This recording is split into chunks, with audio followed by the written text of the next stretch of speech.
Hey guys, Trevor here. Just trying to sort out a few computer glitches, which I really don't need today.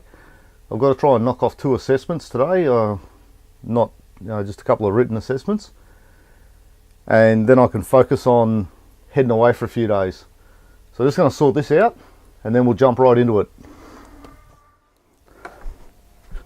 Alright, so while the computer's sorting itself out, and it's days like today's that I'm thankful that I've got a background in IT. As much as I don't want to work in IT, at least I do know what I need to do to make the computer run like new again. And I'm going to need it to be working properly because I've got a couple of assessments that I'm trying to knock over today. At uni this semester I'm doing post-production visual effects. And visual effects, this is the one that got cancelled last year, and this is why I'm back here still at uni this year. So there we go, there's a thing. But doing post-production, and yes, I've done post-production last year. I had an argument with the teacher and she was never going to pass me, and ultimately she didn't, so there we go. I thought teachers were above that sort of thing, but there you go. And I'm also doing mobile user experience, and this is interesting. It's an elective. I had to do another class. We're working on the chatbots, and people may remember recently Telstra was in the news about their chatbot that wasn't quite able to answer simple questions. There we go. So we're playing around doing the scripting for that and designing a thing that's pretty cool. Working with a really cool group of people. We've got a great team together, which is refreshing. Historically, big teams in the uni projects I've been involved in have struggled because some people don't carry their weight, and a few others. I think yesterday the group of us were absolutely pumping it, so that was good. So that one's basically done and dusted, and that's all cool. That's in the hands of the rest of the team. One of them's gonna upload that, so we organised that yesterday. So as long as my name stays on the document, I'll be laughing, and it better stay on the bloody document, I can tell you. Anyway, so today's mission is I've got analysis. I've got an essay due for post-production. It's about 80% done, so I'm not worried. And I've got another essay due for visual effects. And this is actually my roadmap to the end of my uni. This is the roadmap to my degree, hopefully. I've got 3 assessments for each class, so 9 assessments. I've got to do an internship somewhere. I've got to do 100 hours somewhere, and then I'm done. And hopefully then I can jump in and start earning some money. So it's not a very elaborate plan, but it's the only plan I got. So we'll have to see how it goes. This is the first half of 2018. Do the internship in the second half, and then we'll see what happens. But like I said, I've got to knock these essays over, and I've got to get them done today. They're not due for a few days, but I'm actually heading away a bit earlier, and I'm going bushwalking. So once I get this done, I can focus tomorrow on this. Well, now that I've basically knocked off the 2 assessments and got them out of the way, I can focus on my upcoming hike. I've had to slot this in quickly because I've got a few different things I'm doing. And I'm heading away on Wednesday, the 28th of March. And I won't be back until I come back on the 2nd of April. And then on the 3rd and the 4th of April, I've got things to do, and I'm back into uni. Oh no, actually that week's actually a week off, so I'll have a few days to relax a bit. So that's good. So I go back into uni the week after, but got some other meetings and things I've got to do. So I've basically got this locked in. I've already bought my my train ticket because I've got to head out from Melbourne, and I've got to head out on public transport. And I think this is one of the things that's really great about the public transport that we do have in Victoria and Melbourne, because, how do I get out into the bush? People might say, well, you don't have a vehicle. How the hell do you get out there? Well, the great thing is that I can, from where I am here, I can walk about 100 metres, catch a bus, get down to the train station that takes me into the city. So I go down into Southern Cross. Then I actually change over to a V-Line train, and I can get a train from Southern Cross up to Wangaratta, and then from Wangaratta I get a bus that takes me to Bright, where I used to live. and I've got to stay there for a couple of hours. And then there's actually a new bus. Well, it's been running for a few years, but it's recently become part of Public Transport Victoria. There's a bus that takes me from Bright up over Mount Hotham, and that bus continues on to Omeo, and it'll drop me off somewhere near Mount Hotham Airport. Mount Hotham Airport's an interesting thing. It's actually the highest commercial airport in Australia. For a number of years, I think Qantas and I'm not sure who else was running out of there during winter. I believe some of that's now stopped. They probably didn't get enough people wanting to pay for the flights, I'm not sure. But the airport's still there. Back in 2005, when I was part of the Victorian SES, we had a fairly massive search up there. We were deployed on a Saturday morning. The plane went down on Friday night, and we were hiking in conditions like this. It was pretty full on. We had about 3 meters of snow.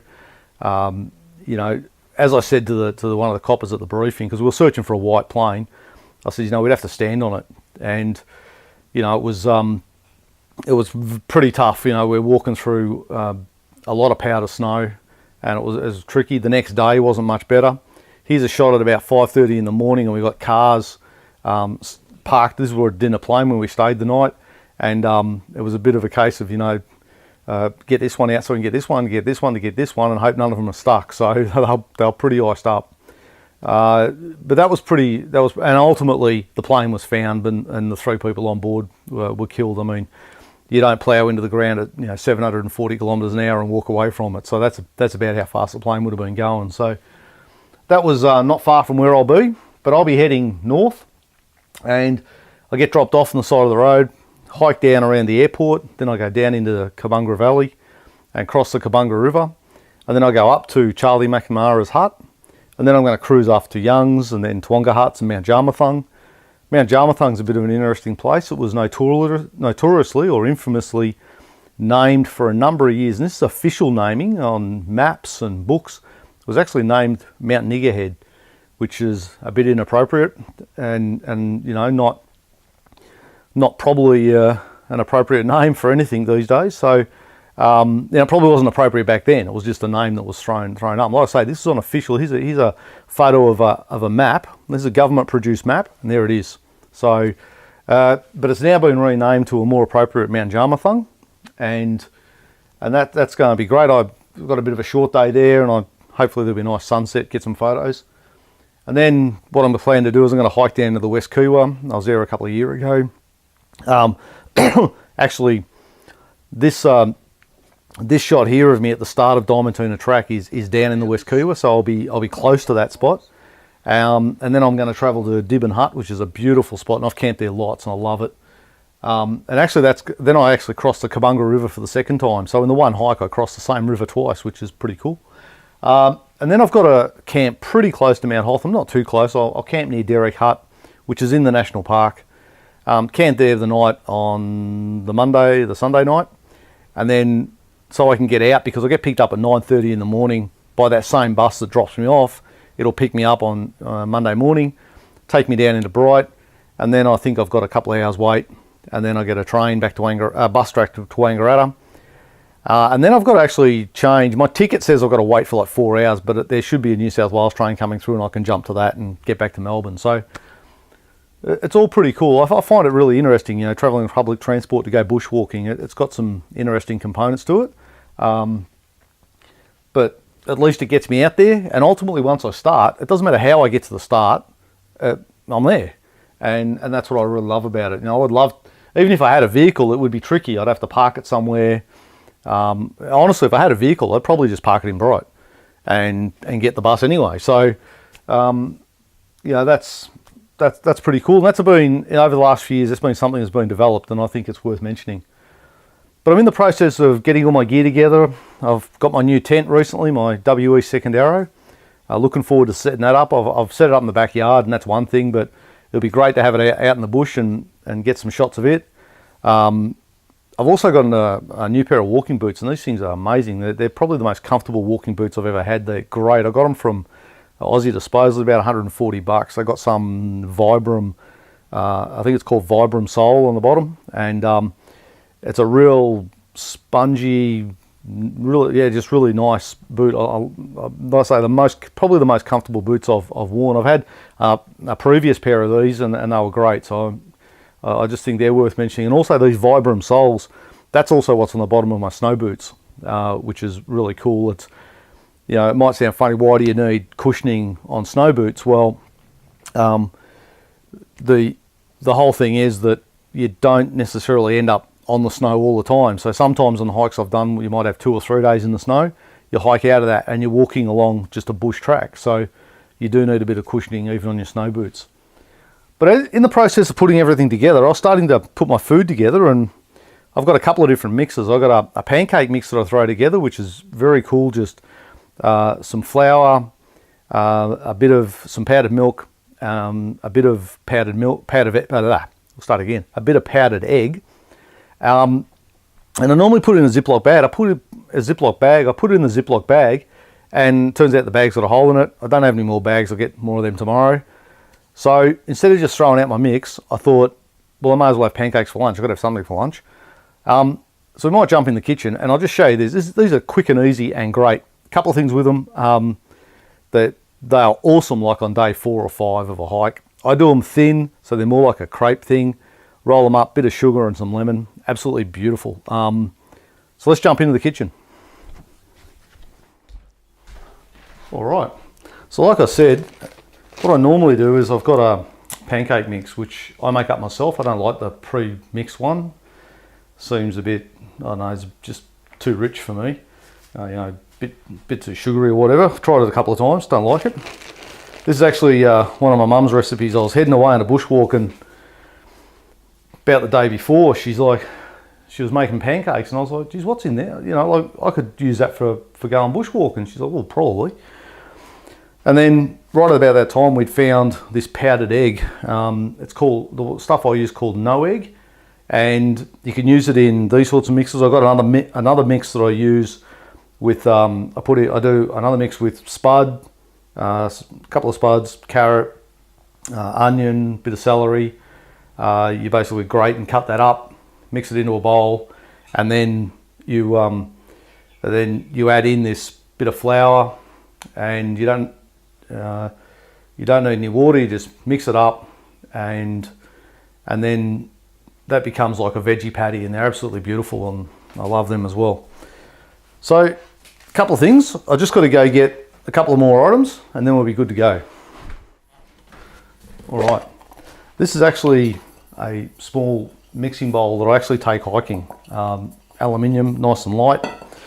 So what we can do straight up is we'll just pour the mix into the bowl.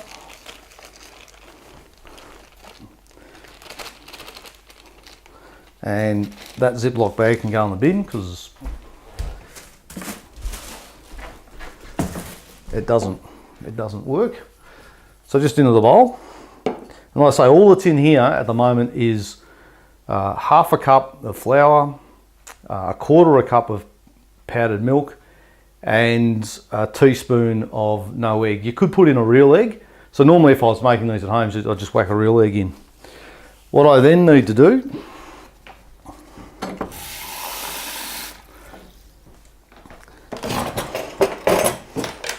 is just pour in some water, and then I'll just mix that up. When I'm out bush, I just use a fork. Again, if I was doing this just to make them at home, I'd probably use a whisk, but the fork does a pretty good job, and just mix it up. And you want it runny, but you don't want it too runny. So there needs to be a little bit of, I don't know, viscosity to it, a bit of thickness. If I had to come up with an analogy of what you want, I reckon it's basically the thickness of diff oil that comes out of the back of a diff of a car. So that's probably the thickness you want. Motor oil's the thickness of the motor oil's too thin. So this, you want it to be a little bit thick. I've probably got this a little bit thin. The trick with that is if you make it too thin, it it's too hard to flip in the frying pan. So what I might have to do is just add a bit more flour.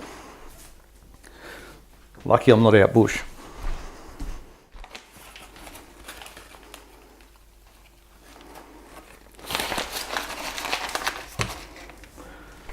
If I was making this and I was out bush, I'd be a little bit more careful about how much water I was putting in, because when you've only got one shot at it, you've got to make sure it's right. All right. Because I haven't made these for a while, I thought I might as well use all my camping gear. So this is my little cooker I use for camping. I've had this for years and years, and it's one of those things that's super simple but works. So we'll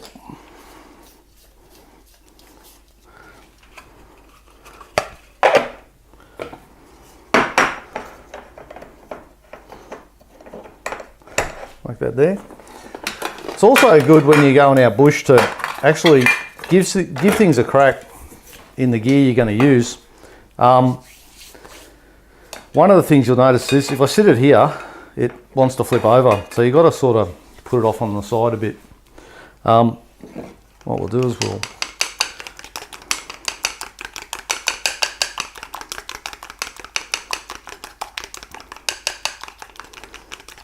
you need to make sure it's mixed in really, really good.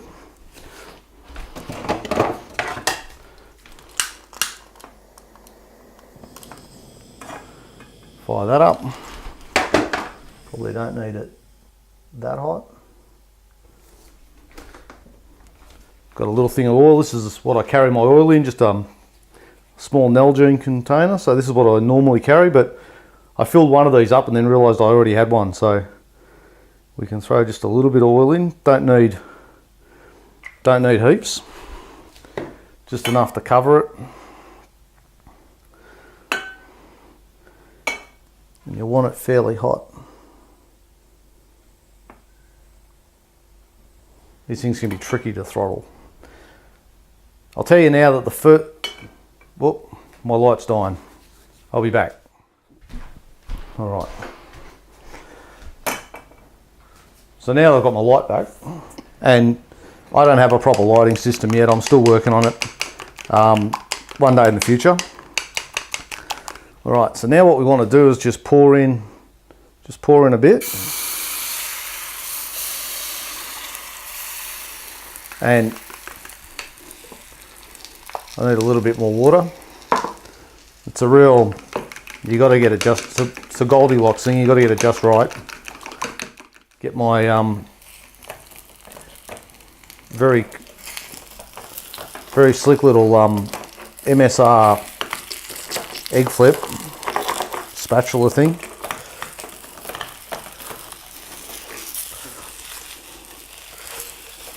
All right.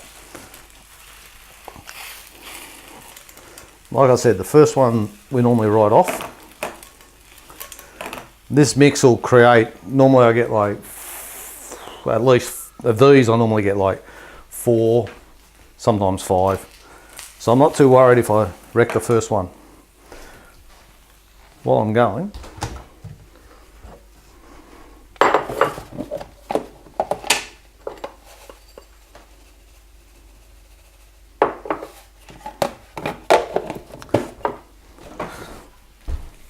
throw some sugar in a bowl.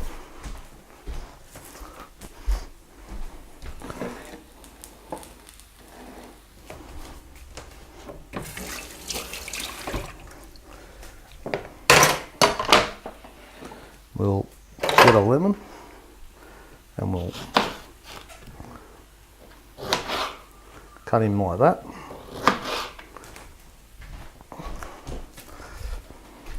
So we've got that ready. All right.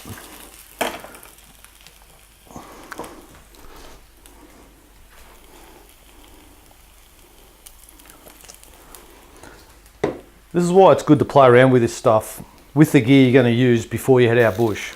I haven't been on a hike for a little while, and you sort of, you know, what you don't do, you forget. So I actually forgot that I needed a little bit more oil. You know, there wasn't quite enough. I I was a bit stingy with that. So there we go.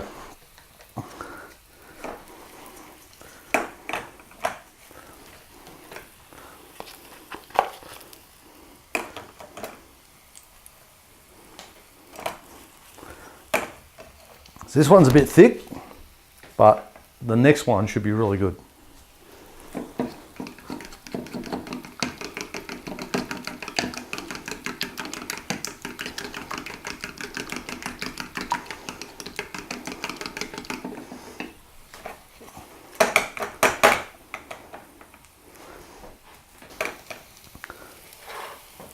So what we probably need at this point is I'll get a plate.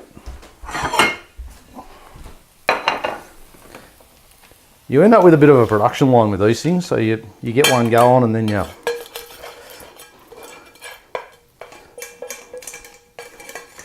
Alright. This one I think will work better. Bit more oil. And just get that, and then we'll...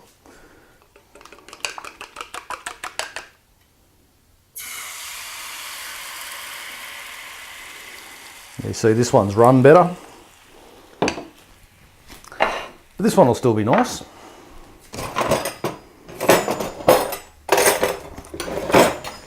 I'll go for a bit of sugar on him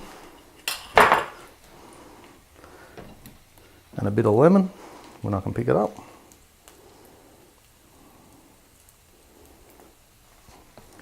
We normally roll them, but this one's been a bit bigger, it doesn't want to roll.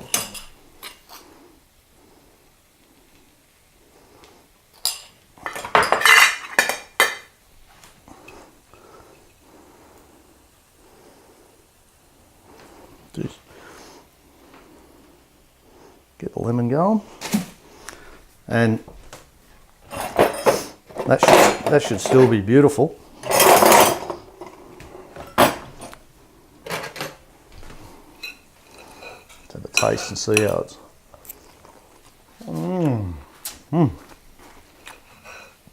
Oh, beautiful. Oh.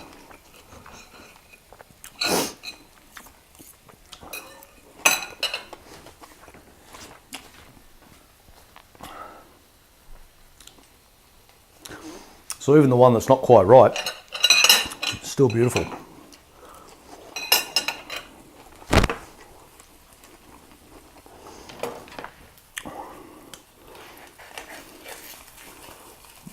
There we go.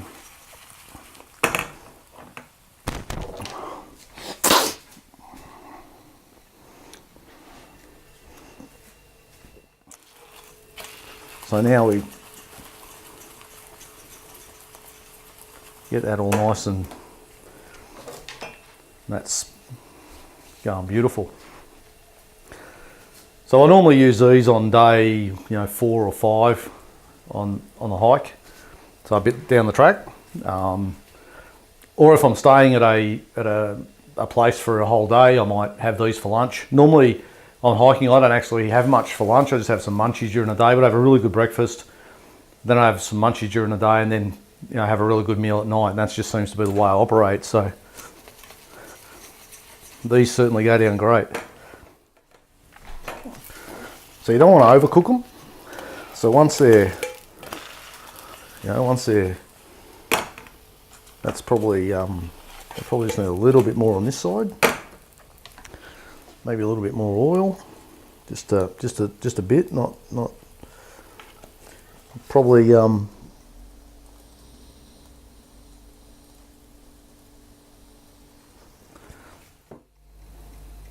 Alright, so nice and cooked, that one's much better. Pays to just clean your pan in between pancakes. Just, like I said, you do get a bit of a production line going on, so yeah. I always find once you get going, your second, third, fourth ones just come out great.